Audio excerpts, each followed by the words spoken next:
Okay, this is problem number 55 on page 242, and we're supposed to find some missing number that's being called k. And we're hoping that if we find that missing number, we will have 2 points that make a line that's parallel to one line, perpendicular to one line. But what I want to note is that these are two separate problems, so we're not trying to find a value of k that makes both of these things true at the same time. You're just doing part A as one problem, and then you're doing part B as a completely different problem. Okay, so let's do part A. We are trying to find a number such that we will end up with a line parallel to our given line. Our given line has what slope? That's an important thing to figure out because you know that parallel lines have the same slope. Let's find the slope of our given line by isolating y.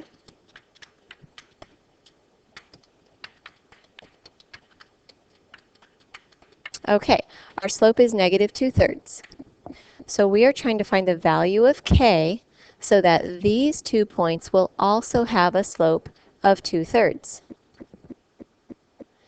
Another way to put that symbolically is the slope through those 2 points, which could be written as 2 minus -1 over k minus 4. That would be your y2 minus y1 over x2 minus x1. That slope has to be equal to negative 2/3. And what we have now is simply a proportion that we will solve for k. So let's start by simplifying the proportion. We can change 2 minus -1 to 3. So 3 over k minus 4 equals negative 2/3. And then how about if we just cross multiply? So we end up with negative 2 times k minus 4 equals 3 times 3, 9. We can solve that for k. Distribute the negative 2, subtract the 8, divide by negative 2. So the answer to part A is if that missing number had been negative 1/2, we would have 2 points whose slope is negative 2/3. That's what this problem is talking about. And I suppose if we wanted to, we could plot those points and see if this makes sense. I think I'll do that at the end of the problem so that if you're not interested in that, you can just end the video at that time. But let's go ahead and do part B. Okay, same idea, but instead of parallel, where you have the same slope, this one involves perpendicular, where we have opposite reciprocal slopes. So either way, we're going to start out by taking the given line and finding its slope. So we're isolating y.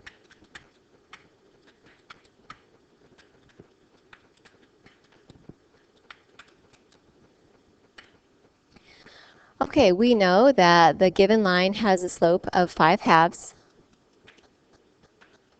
So the perpendicular line would have a slope of negative 2/5, the opposite reciprocal of 5/2.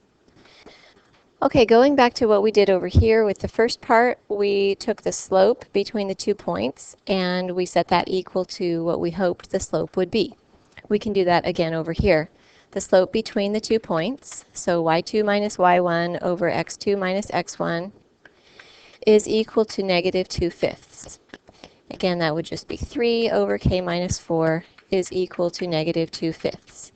And let's go ahead and cross multiply and solve for k.